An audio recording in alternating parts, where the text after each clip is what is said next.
जय हिंद। आज का आपका क्लास होने वाला है बीएससी कार्यालय परिचारिका।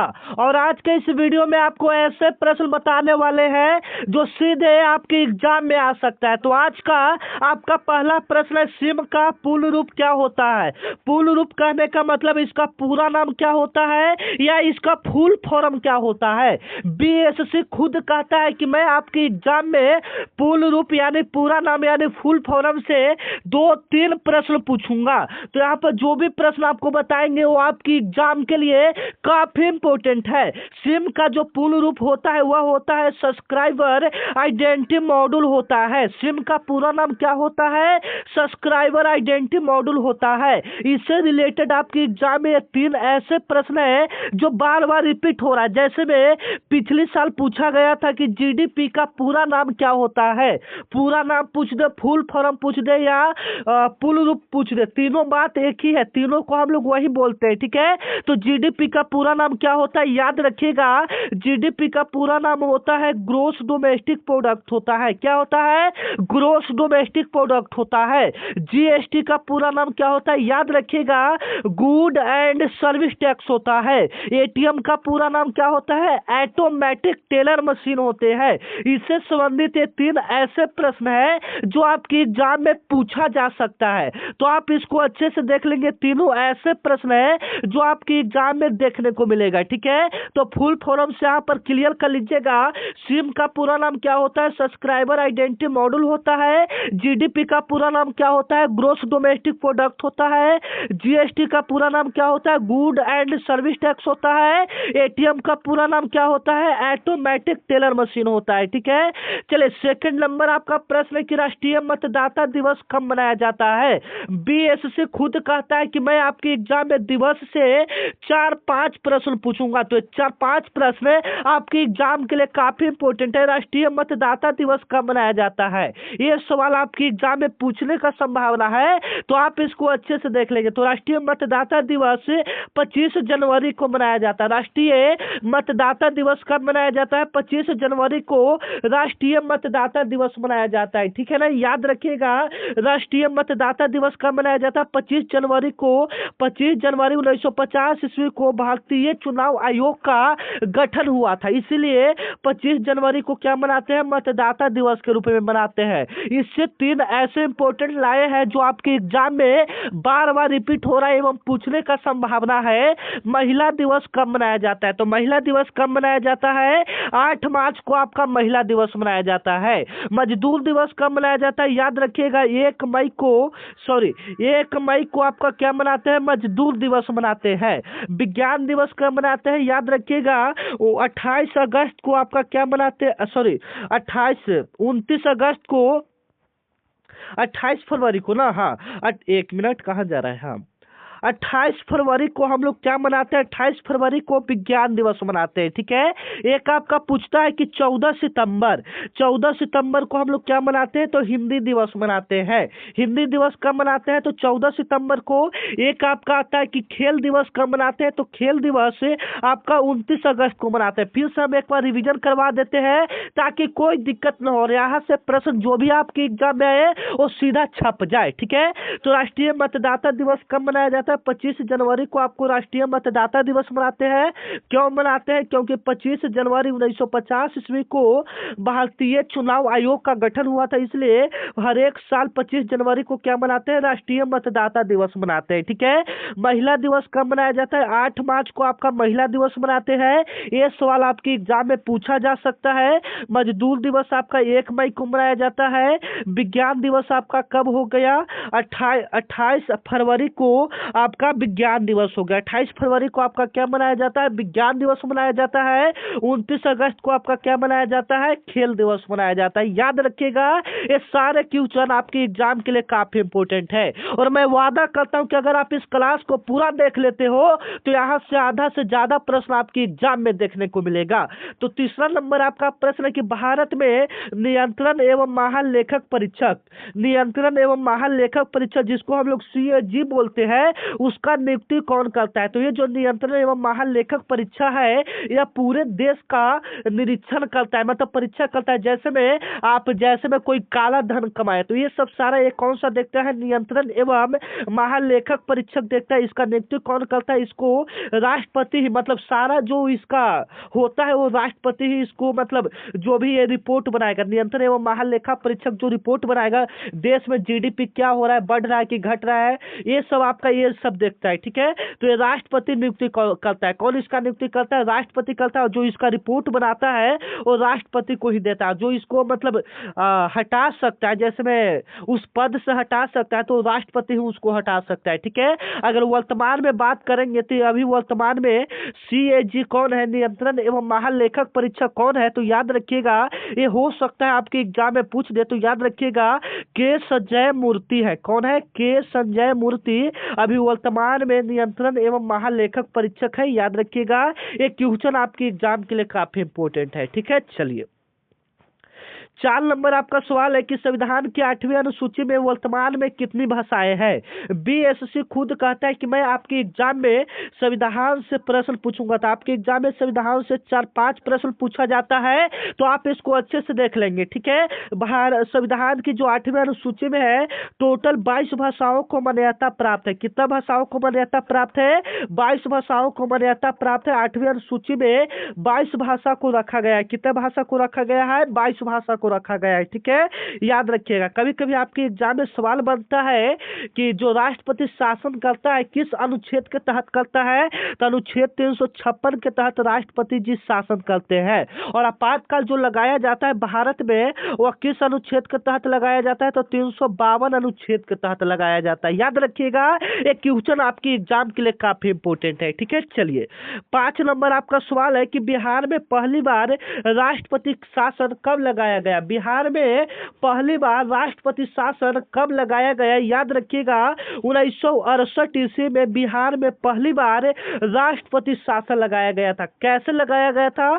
क्योंकि इस समय जो बिहार का राज्यपाल था उसका शासन डगमगा गया था, स्थिरता आ गया था। ठीक है, और जो उस समय 1968 में जो आपका राज्यपाल थे वो नित्यानंद कानगो थे। कौन थे? नित्यानंद कानगो थे। उनका जो राज्यपाल की जो क्या पद था वो डगमगा गया था, इसीलिए राष्ट्रपति शासन लगाया गया था 1968 ईस्वी में। याद रखिएगा, बिहार से आपकी एग्जाम में काफी सारा प्रश्न पूछेगा, तो आप इसको अच्छे से देख लेंगे। जैसे में बिहार का पहला मुख्यमंत्री कौन था? तो याद रखिएगा डॉक्टर श्री कृष्ण सिंह थे। कौन थे? डॉक्टर श्री कृष्ण सिंह आपके बिहार के पहले मुख्यमंत्री थे। ठीक है, याद रखिएगा। बिहार के पहले राज्यपाल कौन थे? तब सबसे पहला राज्यपाल कौन थे? जयराम दास दौलत राम थे। कौन थे? जयराम दास दौलत राम थे। याद रखिएगा, ये क्वेश्चन आपके एग्जाम के लिए काफी इंपोर्टेंट है। ठीक है, चलिए 6 नंबर आपका सवाल है कि बिहार विधानसभा में कुल सदस्यों की संख्या कितनी है? बिहार विधानसभा में कुल सदस्यों की संख्या कितनी है? 243 सदस्य। बिहार विधानसभा में टोटल सदस्य कितना है? 243 सदस्य। याद रखिएगा। और अभी तक आप हमारे व्हाट्सएप ग्रुप को नहीं ज्वाइन किए हैं, डिस्क्रिप्शन में लिंक है, आप वहां से जाकर जुड़ सकते हैं। ठीक है, चलिए 7 नंबर आपका सवाल है और आपको क्लास कैसा लग रहा है एक बार कमेंट में जरूर बताइएगा। आपका एक अच्छा सा कमेंट काफी मोटिवेट करता है, ताकि हम पढ़ा रहे हैं तो हमको पता चलना चाहिए कि आपको क्लास कैसा लग रहा है। ठीक है, तो एक बार कमेंट में जरूर कीजिएगा। ठीक है, भारत में पहली बार जनगणना कब हुई थी? काफी इंपोर्टेंट सवाल है कि भारत में पहली बार जनगणना कब हुई थी? याद रखिएगा 1872 ईस्वी में भारत में पहली बार जनगणना हुआ था। किसके शासनकाल में हुआ था? लॉर्ड मेयो के शासनकाल में हुआ था। किसके शासनकाल में हुआ था? लॉर्ड मेयो के शासनकाल में भारत में पहली बार जनगणना किया गया था। पूर्ण रूप से जनगणना पूछ देगा कि भारत में पूर्ण रूप से जनगणना कब हुआ था? तो 1881 ईस्वी में। शुरुआत आपका 1872 ईस्वी में हो गया था। जो पहला जनगणना हुआ था वह आपका 1872 ईस्वी में लॉर्ड मेयो के काल में हुआ था। किसके काल में? लॉर्ड मेयो के काल में हुआ था। लेकिन पूर्ण रूप से जनगणना पूछ देगा तो 1881 ईस्वी में। इसी समय के बाद जो जनगणना होता है वह हर एक 10 वर्षों पर होता है। इसी साल के बाद जो 1881 ईस्वी में पूर्ण रूप से जनगणना कराया था, इसी समय के बाद 10 साल बाद जनगणना को कर दिया गया कि अब 10 साल बाद आपका जनगणना होगा। ठीक है, यहीं पर जारी किया गया था। ठीक है, याद रखिएगा। चलिए 8 नंबर आपका सवाल है कि अग्नि मिसाइल किस श्रेणी का है। अग्नि जो मिसाइल है वह किस श्रेणी का है, तो याद रखिएगा यह जो आपका हो जाएगा बैलिस्टिक मिसाइल श्रेणी का हो जाएगा। अग्नि मिसाइल का मतलब क्या होता है कि जमीन पर मात मारने वाला, ठीक है, मतलब जमीन से कोई इधर से बम छोड़ा जा रहा है तो उधर से भी, तो वही अग्नि मिसाइल उसी श्रेणी के अंदर आता है, बैलिस्टिक मिसाइल के अंदर आता है, ठीक है, याद रखिएगा।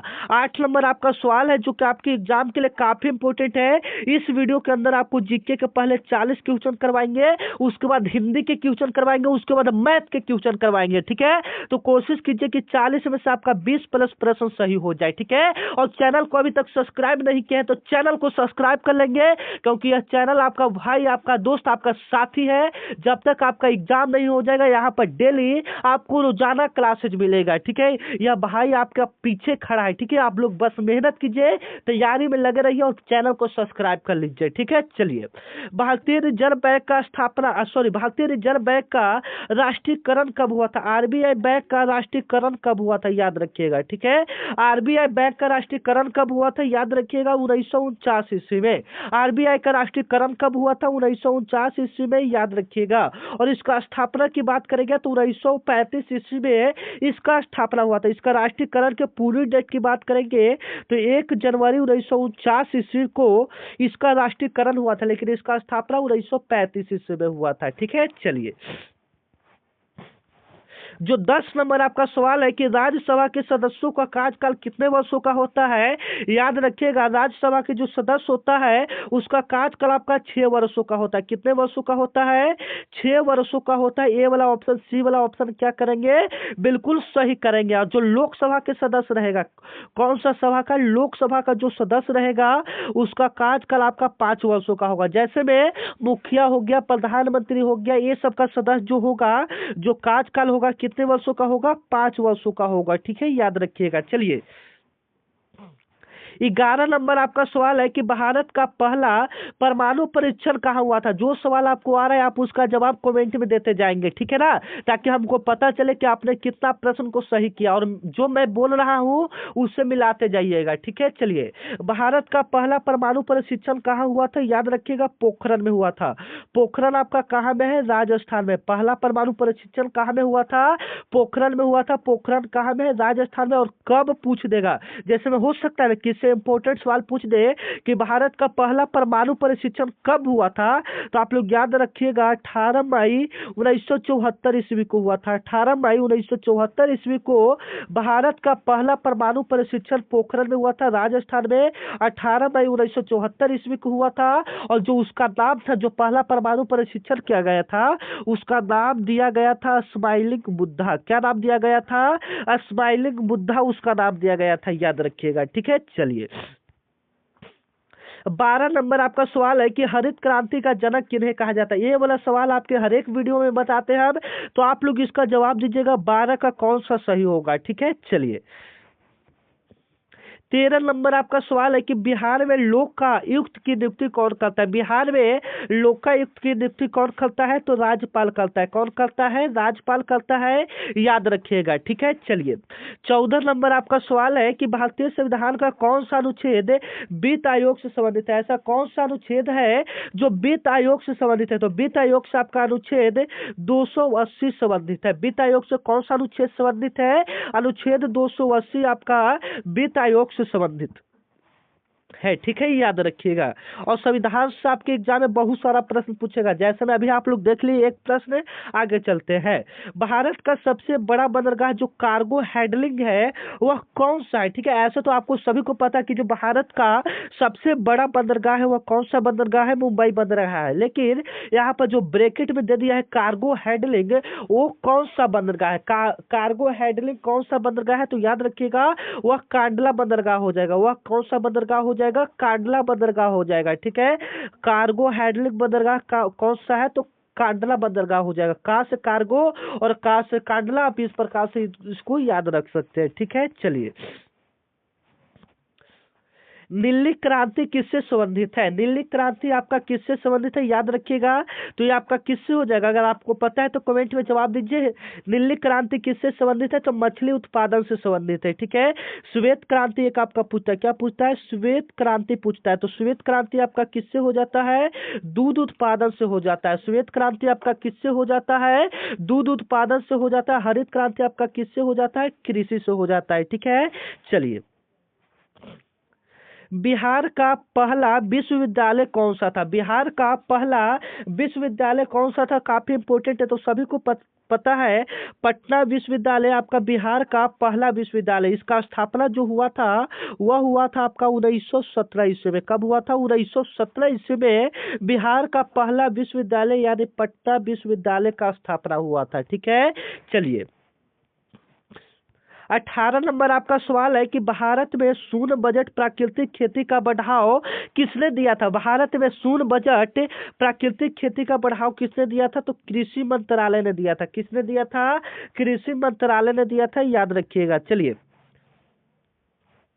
संविधान सभा की पहली बैठक कब हुई थी? मैं कहा था ना कि बीएसएससी खुद कहता है कि मैं आपके एग्जाम में संविधान से 4-5 प्रश्न पूछूंगा, और यहाँ पर देख सकते हैं अभी तक आपके एग्जाम में 3-4 प्रश्न आ चुका है, ठीक है। तो संविधान सभा की जो पहली बैठक हुई थी वो आपका हुआ था 9 दिसंबर 1946 ईस्वी को। जो ए वाला ऑप्शन देख रहे हैं यहाँ पर, ए वाला ऑप्शन आपका क्या हो जाएगा? बिल्कुल करेक्ट हो जाएगा। जो ए वाला ऑप्शन आप लोग देख रहे हैं, ए वाला बिल्कुल क्या हो जाएगा? बिल्कुल सही हो जाएगा। ए ऑप्शन आपका क्या हो जाएगा? बिल्कुल करेक्ट हो जाएगा। संविधान सभा की पहली बैठक कब हुई थी?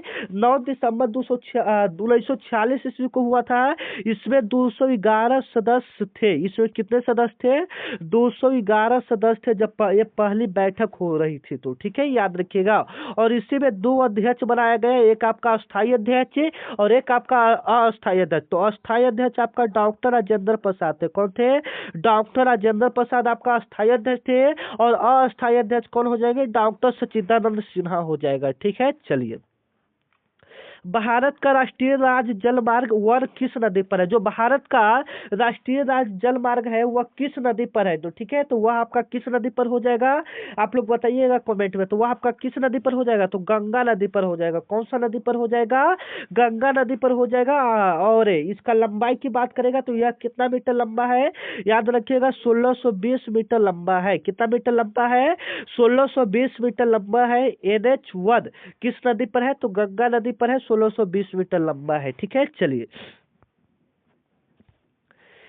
मेक इन इंडिया अभियान किस वर्ष शुरू किया गया? मेक इन इंडिया अभियान किस वर्ष शुरू किया गया? तो याद रखिएगा, 2014 ईस्वी में आपका मेक इन इंडिया कार्यक्रम शुरू किया गया था, ठीक है। चलिए, 22 नंबर आपका सवाल है जो कि आपके एग्जाम में कई बार पूछा जा चुका है। ये वाला इंपोर्टेंट सवाल है, आपके एग्जाम में पूछा गया है, ठीक है। तो आप लोग इसका जवाब क्या करेंगे?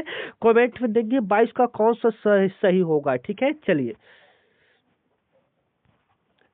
भारतीय संविधान में कुल अनुसूचियों की संख्या कितनी है? संविधान से आपके एग्जाम में 3-4 प्रश्न, यहाँ तक अभी तक 4-5 प्रश्न हो गया है। तो भारतीय संविधान में टोटल अनुसूची की बात करेंगे तो पहले 8 अनुसूची था। कितना अनुसूची था? 8 था।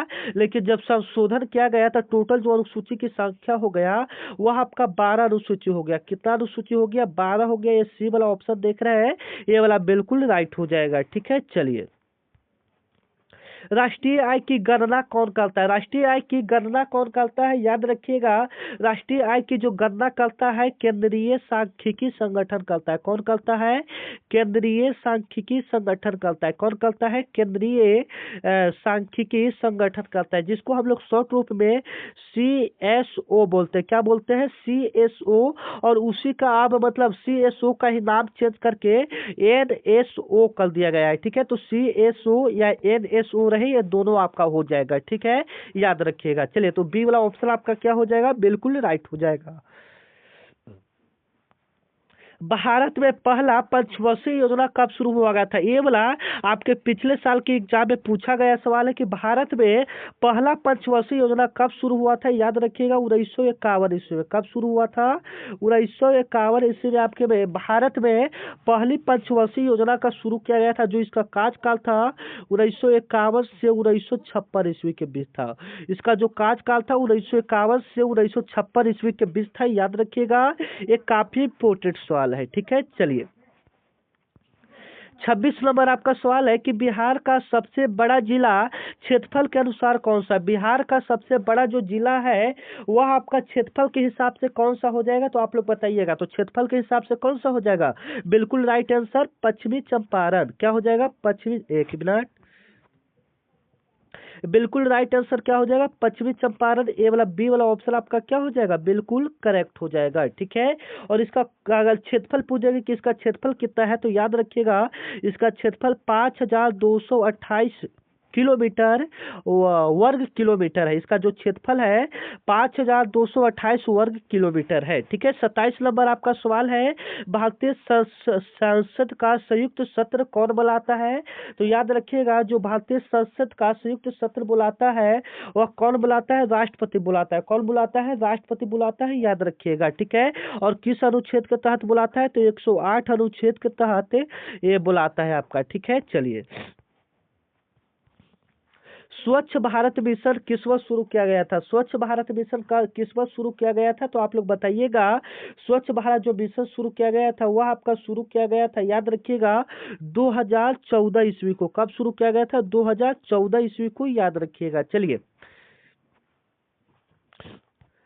भारत का सबसे पुराना उच्च न्यायालय कौन सा। भारत का सबसे पुराना हाई कोर्ट कौन सा। हाई कोर्ट सबसे पुराना कौन सा हो जाएगा, ये आपसे सवाल कर रहा है। ठीक है, तो भारत का सबसे पुराना हाई कोर्ट कौन सा हो जाएगा, कोलकाता हाई कोर्ट हो जाएगा। कौन सा हाई कोर्ट हो जाएगा, कोलकाता हाई कोर्ट हो जाएगा, याद रखिएगा। ये क्वेश्चन आपकी एग्जाम के लिए काफी इंपोर्टेंट है। ठीक है, और पूछेगा कि यह कितना पुराना है, तो याद रखिएगा 1 जुलाई 1860 ईस्वी में यह बना था। ठीक है, याद रखिएगा। चलिए बिहार में कितने प्रमंडल है, तो यह आपका चेंज होते रहता है। अभी वर्तमान समय में बिहार में टोटल 9 प्रमंडल है। कितने प्रमंडल है, याद रखिएगा 9 प्रमंडल है। ठीक है, चलिए भारत का राष्ट्रीय पंचांग किस पर आधारित होता है। जो भारत का राष्ट्रीय पंचांग होता है वह किस पर आधारित होता है, तो वह आपका सौर वर्ष पर होता है। किस पर आधारित होता है, सौर वर्ष पर होता है। मतलब जो एक साल में 365 दिन होता है, जो पृथ्वी हमारा घूमता है, उसी के हिसाब से आपका पूरा ये राष्ट्रीय पंचांग बनाया गया है। ठीक है, तो सौर वर्ष पर वह आधारित होता है। ठीक है, चलिए 32 नंबर आपका सवाल है, और आपका भी कितना सही हो रहा है ये आप लोग कमेंट में जवाब देंगे। ठीक है, कुटीर ज्योति योजना किससे संबंधित है। ठीक है, कुटीर ज्योति योजना किससे संबंधित है, तो याद रखिएगा ये आपका बिजली से संबंधित है। किससे संबंधित है, ये आपका बिजली से संबंधित है, याद रखिएगा। ठीक है, चलिए भारत में पहला समाचार पत्र किसने शुरू किया था, याद रखिएगा। भारत में पहला समाचार जो पत्र शुरू किया था वह किया था जेम्स ऑगस्ट में हिक्की ने किया था। किसने किया था, जेम्स ऑगस्ट हिक्की ने किया था। और कब किया था, याद रखिएगा 29 जुलाई 1780 ईस्वी को किया था, याद रखिएगा। ठीक है, चलिए बिहार की सीमा कितने राज्यों से लगती है, तो 3 राज्यों से लगती है, याद रखिएगा। कौन कौन राज्य से लगता है, पहला आपका उत्तर प्रदेश हो जाएगा, दूसरा आपका क्या हो जाएगा, पश्चिम बंगाल हो जाएगा, तीसरा आप लोग बताइए तीसरा आपका क्या होना चाहिए। ठीक है, बिहार की जो सीमा है आपका 3 राज्य से लगता है। पहला तो आपको उत्तर प्रदेश, पश्चिम बंगाल, और तीसरा आप लोग कमेंट में जवाब दीजिए क्या होना चाहिए। ठीक है, चलिए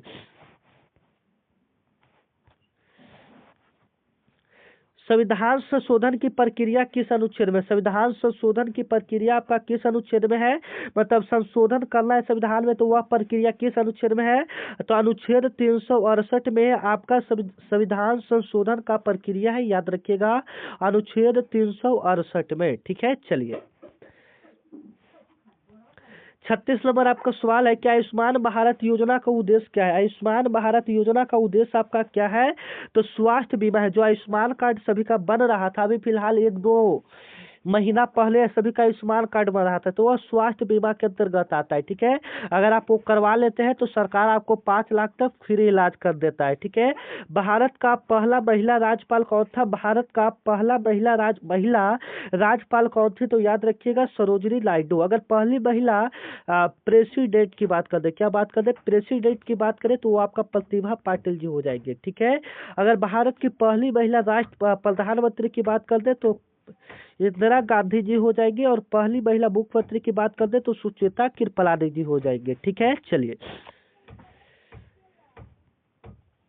38 नंबर आपका सवाल है कि बिहार का राज्य पशु क्या है। आप लोग इसका जवाब 38 का आप लोग कमेंट में जवाब दीजिए। 38 का कौन सा प्रश्न सही होगा। ठीक है, चलिए 39 नंबर आपका सवाल है कि भारतीय संविधान कब लागू हुआ। भारत का संविधान कब लागू हुआ था, याद रखिएगा 26 जनवरी 1950 ईस्वी को भारत का संविधान क्या हुआ था, लागू हुआ था। 40 नंबर आपका सवाल है भारत का सबसे बड़ा लोकसभा क्षेत्र क्षेत्रफल के हिसाब से कौन सा है, तो लद्दाख हो जाएगा।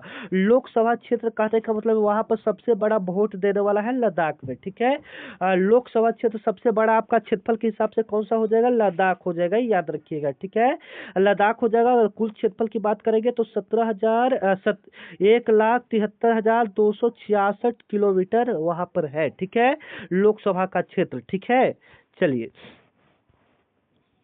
डबल ऐड हो गया है ना। हाँ चलिए, अब यहाँ से हम लोग जीके आपका खत्म कर चुके हैं। जीके आपका क्या कर चुके हैं, खत्म कर चुके हैं।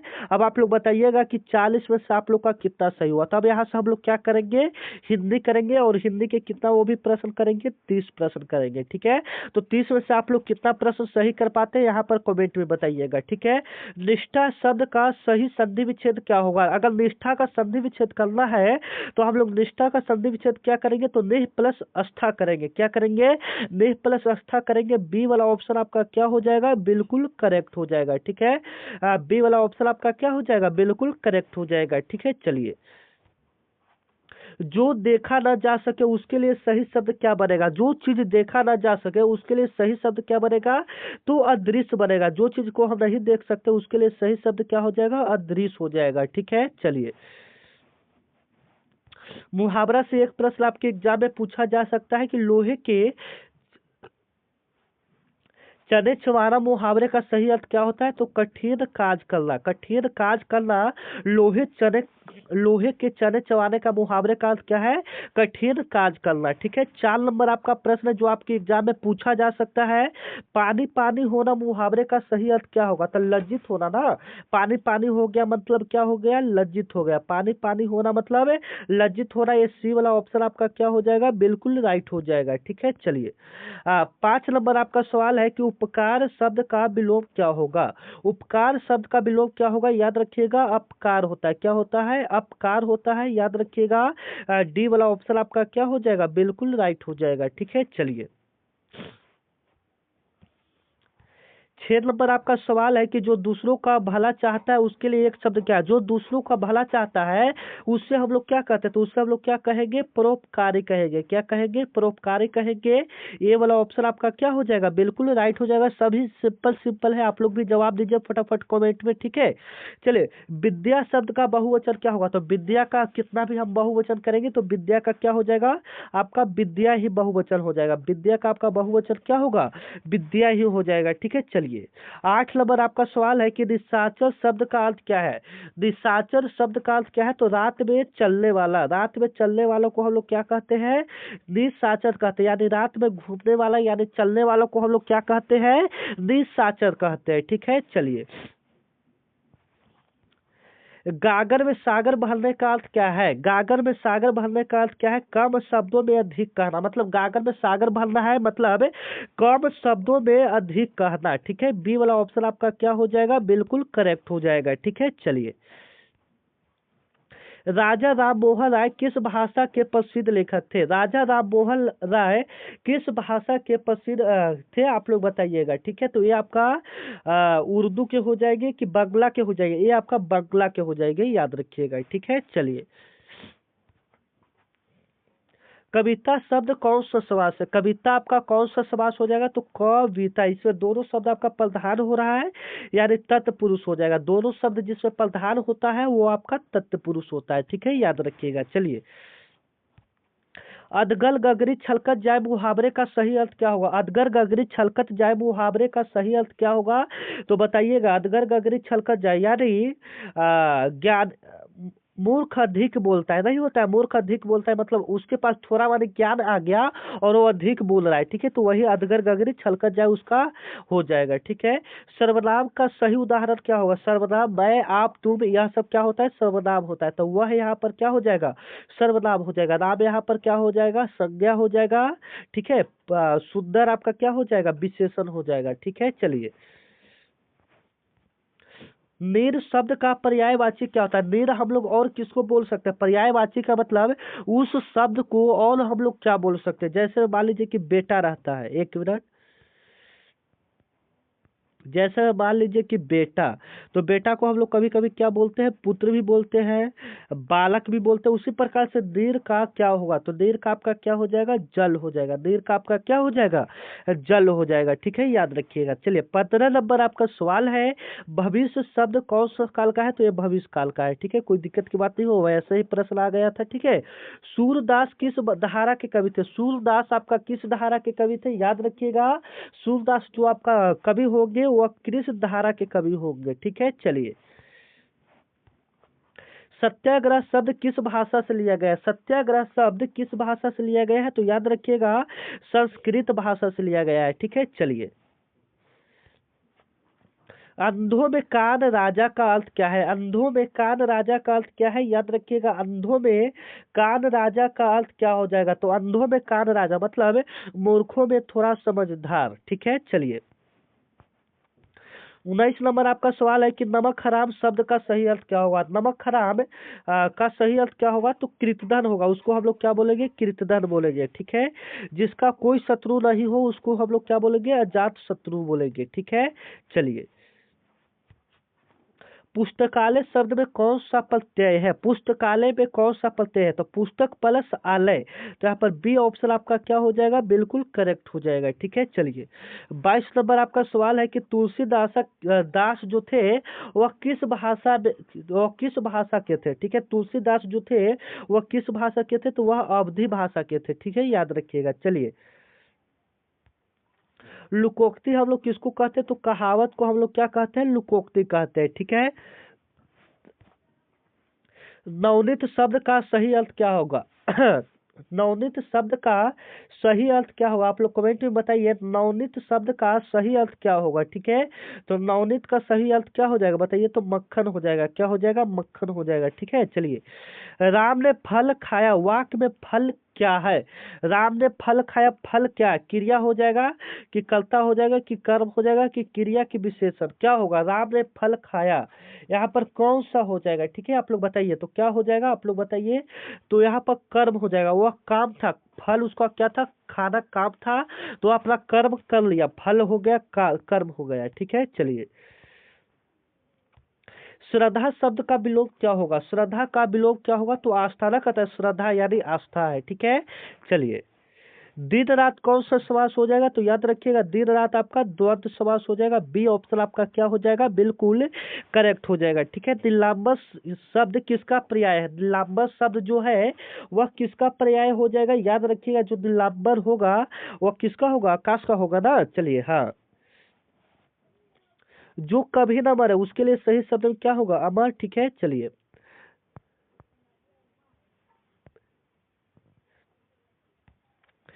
कमायनी के रचयिता कौन है? कमाने के रचयिता कौन हो जाएंगे? तो कौन हो जाएंगे? जयशंकर प्रसाद हो जाएंगे। बी ऑप्शन आपका क्या हो जाएगा?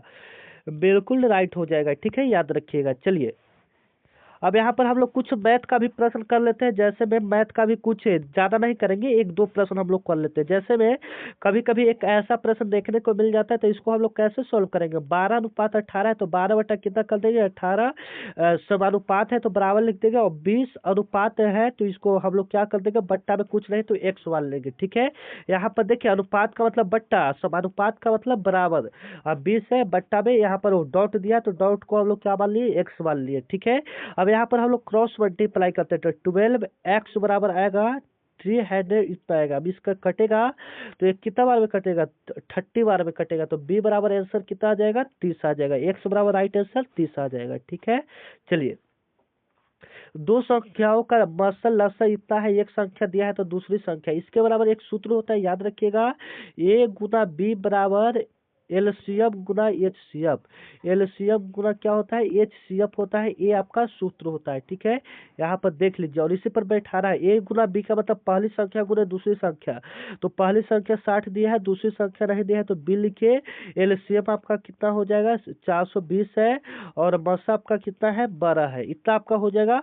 ये 60 से कटेगा, 7 बार में कटेगा, 6 7 42। अब बी बराबर इधर क्रॉस मल्टी गुना होगा तो 12 7 84 हो जाएगा।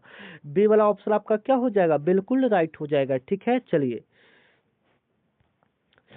एक आपका है कि बेचने पर विक्रयबुल क्या होगा, क्रयबुल बराबर फार्मूला, तो क्रयबुल बराबर फार्मूला क्या होता है याद रखिएगा। विक्रयबुल बराबर आपको हम बता देते हैं, विक्रयबुल बराबर फार्मूला होता है, लिख लीजिएगा और इसी पर आप बना दीजिएगा, वर क्रयबुल टू वर प्लस लाभ प्रतिशत, लाभ प्रतिशत बट्टा क्या होता है 100 होता है, याद रखिएगा। ए वाला आपका फार्मूला है। ठीक है, इसी पर वो वाला फिक्स होगा। ए आपका है कि 54 किलोमीटर प्रति गति की चाल से चल रहा है तो इतना सेकंड में कितना पार करेगा। ठीक है, तो एक किलोमीटर में है, यह मीटर में है, तो सबसे पहले किलोमीटर को हम लोग क्या में चेंज कर लेंगे, मीटर में चेंज कर लेंगे। ठीक है, तो 54 किलोमीटर है, किलोमीटर को हम लोग मीटर में चेंज करने के लिए 5/18 से गुना करते हैं, 5/18 से गुना करते हैं तो 54 या कट जाएगा, 18 तो 15, ये 15 आपका क्या आ गया मीटर प्रति सेकंड आ गया, तो 400 है। अगर 400 में हम लोग 15 से भागा दे देते हैं तो वो उतना सेकंड आ जाएगा। ठीक है, तो 400 में 15 से भागा देंगे तो 26 कुछ आएगा, यानी बी वाला ऑप्शन आपका क्या हो जाएगा, बिल्कुल करेक्ट हो जाएगा। ठीक है, अब इसी प्रकार से आप बना सकते हैं। तो मिलते हैं नेक्स्ट वीडियो में, तब तक के लिए जय हिंद, जय भारत।